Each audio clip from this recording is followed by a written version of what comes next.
Ching Cafe. My name is Belinda Doveston, and it is wonderful that you are here with me for our weekly I Ching forecast for the week commencing the 22nd of July, 2024. Now, before we get into the week ahead and what the I Ching is asking us to tune into, dial into the flows that we are working with, let us reflect on last week. And boy, was it a week. We had Hexagram 12, standstill, stop, obstacles, blockages, blocked communication, difficulty in getting anywhere, okay? And we had the changing line that said, go within the womb, make it a womb week. So how was your womb week? Despite some of the external frustrations of things coming to a stop, how did you handle them? How did the I Ching guide and inspire you to find a way of saying, okay, I'm just going to go into the womb, into the inside of myself for a little bit and retreat, make a strategic retreat from something and get perspective, regroup, rethink, replenish, rejuvenate. Did you take a retreat this week and go into the womb? So yes, it was an interesting week for me. Started off with immediately vehicle issues, standstill. Okay. But it also created wonderful energy in the week to just be quiet and have a little bit of time just to regroup. And I really, really needed that after the last few weeks. I'm sure you did too. And your comments have just been amazing. They are always amazing. Keep them coming. I love reading your comments and your experiences of working with the I Ching, not just in reflecting back and saying, oh yes, that happened or didn't happen, but also how you have proactively working with the flows of change and taking it on. I just think it's just so amazing. And reading those stories and your experiences fill me with a huge amount of joy. Thank you. Right, so let's get into this week. What is the I Ching asking us to pay attention to? Oh, I think a little bit of a reprieve after the last few weeks of difficulties. Okay, we have Hexagram 19, approach. The approach of spring, the thaw.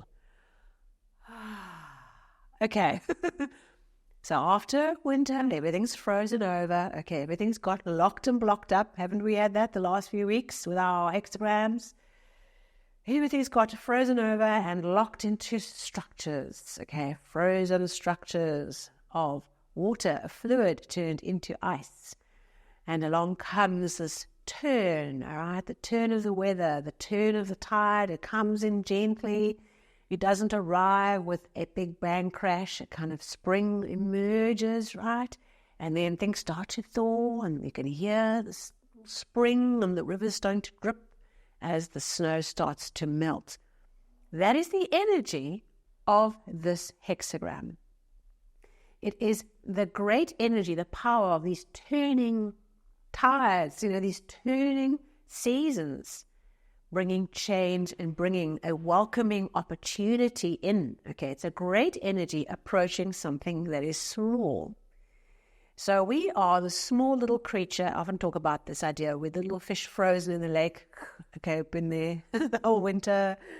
And this force outside ourselves comes in to bring the thaw, bring the opportunity for better times. And we slowly can start to move and we can slowly start to experience this power of this changing energy coming in.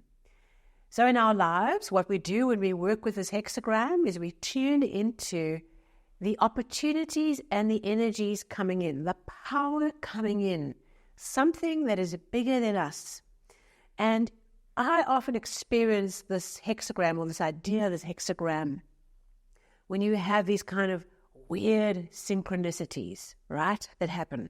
We've all had them, and some of us go, "Ooh, it's a sign," and others go, "Oh, well, what does it mean? Nothing." Okay. But I was recently, went into a store. I had bought fabric to make a shirt for my husband. This is months and months ago. It's a special store. And I went in just to get an extra half a meter of this fabric. And this is like literally in this last week. And I went with this fabric, I had it in the bag, and as I arrived, the lady who manages the store, she was folding fabric in the store, and I took out my little bag of my folded fabric I'd already bought, and I said, "Hi, I'm trying to match this fabric." And she looked at me, and she looked at the fabric, and she held up the fabric she was folding, and she said, "You mean this?" And it was the same fabric, the one that she just happened to have in her hand that she was folding in the store that I'd come to buy more of. And I thought to myself, wow, sometimes you don't know what these things mean. What does it mean? This moment where you just happen to walk into that space at that time where she's folding the exact same fabric, right? And what I often take from it is I almost take it as you're in the flow. Okay, there's process building and you are in alignment, all right? When you have these kinds of synchronistic events happen, you can put a lot of meaning and overtone to it, and that's absolutely great. I mean, I've had lots of experiences where the meaning is shouting at me. But these little moments, they just tell you that there's this process that you plugged into that is not just about your will, but about something much, much bigger that's guiding you. And there are many names we can call that.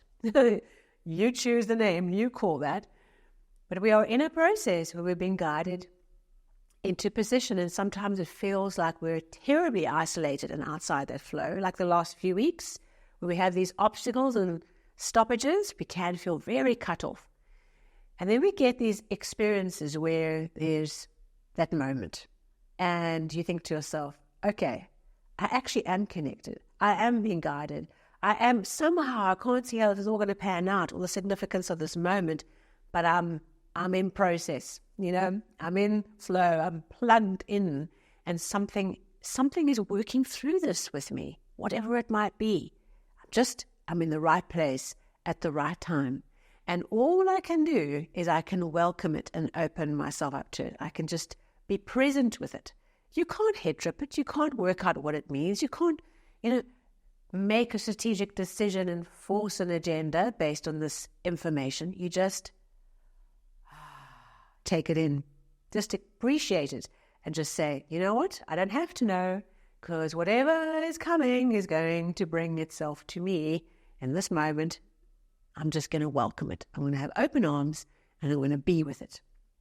And that's a little experience. We've all had these synchronicities, of where we just feel like, oh, something else is at play here, and I'm just part of this process. I'm an important part, maybe, hopefully, but I'm part of this process, and I'm in flow with other people and with a bigger thing that is unfolding here, and I can't quite understand it, and I don't need to. I can just be open to it. And that's what this hexagram is all about. There are plenty of hexagrams. We're using our critical faculties and knowing and applying ourselves to pushing it forward are important.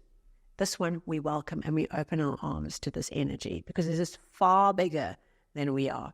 We are the little fish, and this is the big spring energy bringing life back. We don't second guess it. We don't argue with it. We embrace it and work with it. Now, one changing line in the 6th position, it's a culmination line. It's a culmination of connection of this great approaching what is small. Wealth, power, and energy come through this connection. Okay, so there's something very powerful and wonderful in this week that approaches and comes in. Okay, this approach of the great, the approach of spring into our energy, into our businesses, into our team. Something wonderful is coming in. We welcome it, and we give generously with what comes in. So there's power, connection, wealth that come in, that become manifest or become conscious, or we become conscious of it rather.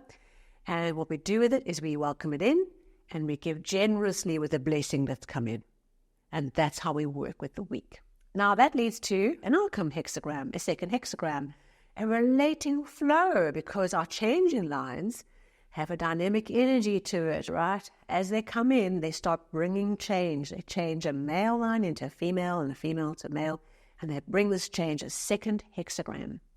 And so because of line 6, we have a second hexagram, which is 41 decrease. Okay. So you might think, okay, surely if we've got a thing coming in, this approaching energy coming in, bringing connection, goodness, abundance, how do we get to decrease? Shouldn't we get to increase or prosperity as an outcome? And sometimes what you have to do in working with these hexagrams is pull out the meaning of the two hexagrams and see how you can put a story together from the two.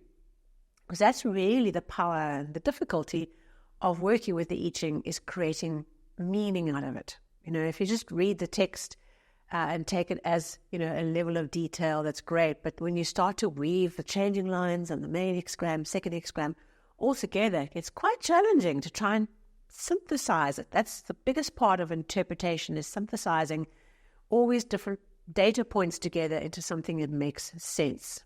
Okay. And so what I see with this combination, and you share your own thoughts on the comments, is that in the approach of this great energy to us, what it does is it either forces us, all right, or encourages us to be hyper-focused. Because hexagram 41 decrease is the hexagram that says we make sacrifices now for the bigger picture, we release cash now to buy the piece of equipment for a later gain, we cut down on excess, we get to the bare bones, we decrease anything that is not core. Okay, that's outside the peripheral for what's really important. We become like a laser beam. Decrease can also result in like a decrease of your cash, or a decrease in your customers, or a physical decrease, right? But what that decrease usually does is it helps you focus on what's really important. It takes away the noise. And sometimes having the noise whipped away is very painful, because we go into panic and we think, oh, I'm losing, when what is actually happening is I'm focusing. Okay. Very hard to stay in a positive mindset when you can see your cash in your bank go down, down, down. But what we can do with this hexagram is we can tap into its energy and not panic. We can see that if there is cash that's going down, it's for a future gain. Okay. Pay now, right, for the rewards later. But it's also about getting us hyper-focused. So coming back to how these two hexagrams fit together, in my mind, what we might experience this week is that the approach of something great, this opportunity and connection, says it's time to focus on what's really important. It's time to put down the clutter and the noise and the things that you don't need to be doing now, and get focused on what's really core. So maybe we get super busy. Approach, super busy. We have to put down the things that take our time, money, and care that are not core to what we're doing or where we're going in the next phase. And so as we look at the story, we can see what is coming, what do we experience as that connection coming in, and how does that impact us in choosing to be hyper-focused? What does it give us permission to do to cut down, cut back, get a little austere in our budget, and get really focused on the thing we really want to invest our time in, the thing we are really building, the thing that's really going to make a difference to the people around us in the future, the part of us that really is going to make a difference, where we spend our time and our energy and our money, and getting into focus and where things are critical, putting down the riffraff, the peripheral, the nice to haves, getting really, really laser beam in how we move forward. Thank you so much. Wishing you a beautiful, bountiful, connected week as that energy comes in with lots of focus, lots of laser action, and the awareness of the things that are not actually important, and being able to give energy and care and finance to the things that really, really are important. Thank you so much. Please like or share if this was meaningful to you. And of course, if you are new to the channel, a subscribe and hitting the bell would be great, or hit the follow button if you are a podcast listener.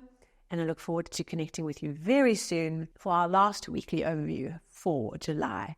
Until then, take care.